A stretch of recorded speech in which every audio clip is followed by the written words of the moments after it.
Chapter 662, Powerful Ore. As his gaze moved up, Klein roughly guessed the owner of those footsteps. She was a woman wearing beige trousers that made it easy to move about. She wore a pair of long black leather boots, but on her body was a light brown skirt that reached her knees. The hemline fell down diagonally and in layers, giving an unrestrained and cool vibe to her. Such a getup made Klein feel as though he had returned to Earth. This was because be it Lone, Intes or Fasak, Fainapotter, Lenberg, Masson, East Balam, and other countries, none of them had popularized such styles. Klein lifted his head faster and finally saw the lady's appearance. She had long chestnut hair that naturally cascaded down. Her straight eyelashes extended out just perfectly. Her deep blue eyes were deep and profound, as though it hid an ocean in them. She had outstanding beauty, but that wasn't the most eye-catching thing of all. Her actions naturally effused a sense of nobility. She gave off a strong impression at how she had enjoyed having the status of being someone important for extended periods of time. Klein subconsciously tried to bow his head to avoid meeting her gaze. Furthermore, she's very tall. She's almost as tall as my state as Klein Moretti. Klein suddenly added inwardly. After completely digesting the faceless potion, he came to a realization that one's self was an amalgamation of personality, experiences, knowledge, and social connections. His looks and build could be changed at will. Therefore, as long as he knew who he was, he didn't mind using the word state to describe the characteristics of each of his different identities. After all, every faceless change could be fixed without any additional maintenance. That also meant that, even without the corresponding Beyonder powers, he could still maintain his external appearance as Jayaman Sparrow. And because of that, he could easily make Klein Moretti grow taller if he wanted. Tab, tab, tab. The lady, who exuded the feeling of looking down from above, walked in front of Klein. She pulled out a chair and sat down. "We meet again," the lady said with a gentle and emotionless tone. The way she speaks sounds familiar. Klein's mind whirled as he remembered the source of the sense of familiarity. The scene of her arrival immediately resonated in his mind, and he finally fixated on that pair of black leather boots. It's her. Klein suddenly recalled the relevant scenes. Back when he used his spirit body state to infiltrate the Royal Museum and retrieve the Black Emperor card, he had encountered a demigod. She had been sitting at the top of a wooden staircase in the middle of two large bookshelves. Her black leather boots back then were dangling in the air. He changed back into his identity as Sherlock Moriarty and shouted for help when he was being pursued by the devil dog. Midway, he encountered a forest path formed from green pea vines. He had no choice but to follow the carriage up into midair, where he saw the pea vines interweave to form a hammock and a pair of black leather boots. "It's her. Why would she appear in this dream world and these waters? Besides," she said, "we meet again. I'm Jayaman Sparrow right now." Amidst his thoughts, Klein replied with a deadpan expression, "We haven't met before." "So what if you're a demigod? As long as you aren't an angel, I can use the sea god scepter to resist you in this dream world." Klein encouraged himself in secret. The lady with long eyebrows sat there and lifted her chin as she observed Klein for 2 seconds. "Is that so, Mr. Hero Bandit Black Emperor?" Klein's thoughts erupted with a boom as if he had been struck by lightning. His thoughts were reduced to countless fragments that were left in shambles and chaos without any main line of thought. She knows that I'm Hero Bandit Black Emperor. She recognized me as the spirit body, who originally stole the card of blasphemy from the Royal Museum. How is this possible? Wait, why did she directly address me as Hero Bandit Black Emperor? If she had used Sherlock Moriarty, I would be even more astounded, and I might even fail to hide the change in my expressions.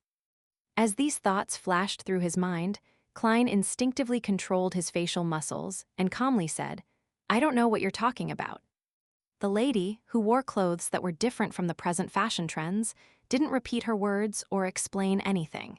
Instead, she said in a direct manner, "Your identity as Jayaman Sparrow was provided by me." Klein instantly felt his scalp tingle.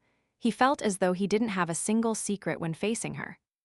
This identity of Jayaman Sparrow was created through the use of Miss Sharon's resource channels. This demigod lady is one of them. Right, Miss Sharon had previously mentioned that someone in her circles had been investigating the true identity of hero bandit Black Emperor and had promised to fulfill any reasonable request in exchange. For ingredients, it was limited to those below that of high-sequence Beyonder ingredients. According to Miss Sharon's description, the person who offered the mission was more than 1.7 meters tall, with a very proportionate body and long chestnut hair. She liked wearing black leather boots. Man, is that the person before me? Back then, I even suspected if she was the demigod whom I met in the Royal Museum. Furthermore, she knew very well that I had taken the Black Emperor card. Thoughts flashed past as Klein was temporarily at a loss for words.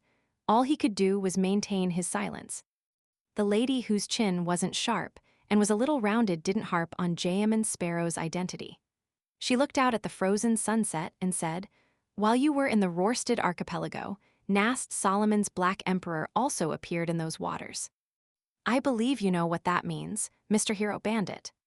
Realizing how she wasn't exposing his identity and was even giving him clues and evidence, Klein could only twitch the corner of his lips and say, "Law of Beyonder characteristics convergence." The expression of the lady opposite him immediately softened as she said with a smile, "You really are Hero Bandit Black Emperor. So you weren't certain. You were only listing down the clues and presenting your confident attitude. How was she so certain just now? Does she still have evidence that she hasn't provided?" Klein felt some regret and was abnormally puzzled. The lady who seemed to enjoy her standing as an important figure didn't say anything further. She then looked at the bookshelf and said, "You discovered that the bookmark has a Black Emperor card through his diary."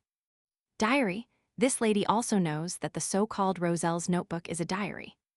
Klein was taken aback as he didn't reply to her. "You didn't take that notebook because you sensed something?" the lady asked again. "This." Klein suddenly realized something and decided not to answer and instead pose questions. He wanted to extricate himself from a passive state and not be led by the nose. He looked at the lady's deep blue eyes and asked directly, "You are the mysterious person on the future who is secretly spying on me?" The beautiful lady who didn't allow anyone to come close replied frankly, "Yes, Katlia doesn't know that I've secretly boarded the future, but you actually discovered it." A clown's sense for danger. Based on the observation and the information from before, she can basically determine that I'm a faceless, a magician. From her tone, she's very familiar with Admiral of Stars, the upper echelons of the Moses ascetic order or that queen mystic. Klein nodded and said, "That's right." The lady raised her chin and curled her lips up slightly. It's impossible for a normal clown to sense danger at this level, even if they're already a sequence 5. She has discovered another unique trait again. This. She knows the seer pathway very well. Indeed, I've been somewhat affected by the gray fog's powers, giving me a direct premonitory intuition even in situations that aren't dangerous. Klein didn't give her a chance to speak again as he asked in a deep tone, "Were the sounds of the door opening and the footsteps heard by Anderson Hood in the depths of the Hall of Murals yours?" "Are you referring to the hunter who's plagued by bad luck?" the lady asked in thought. "Yes," Klein nodded. "It was indeed me." The lady paused. "Inform that hunter of a prophecy. The most lethal danger often lies in day-to-day life." "What does that mean?" Seeing how she had no intention of explaining, Klein deliberated and asked, "You were the one that made me appear in the Saint of Darkness's dream." The lady combed her long chestnut hair as she said gently but coldly, "That's not hard to guess. Through that dream, I confirmed that you took the remains of that sea serpent, Calvatua. And like before, you appeared using a spirit body state. You took away the item from John Cotman and vanished directly. Oh, you still carry the Black Emperor card." Klein didn't respond to this topic and switched to asking, "You are Queen Mystic." "Many people call me by that name," the lady calmly answered. "It's really her.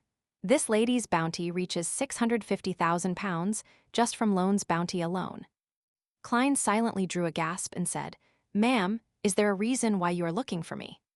Queen Mystic used her blue eyes to look at him for a few seconds before saying, "I hope you can share with me the method to interpret the language created by Emperor Roselle. For that, I can satisfy most of your requests."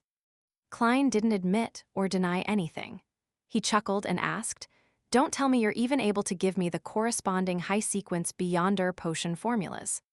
Queen Mystic had her bearing converged, but she said without any decrease in her dignity, "Your fate lies on the main peak of the Hornisus mountain range." This. Klein felt a baffling sense of shock. His eyes darted around. While he was considering a question, Queen Mystic stood up. "When you need some help or clues to a few cards of blasphemy, tell me the answer."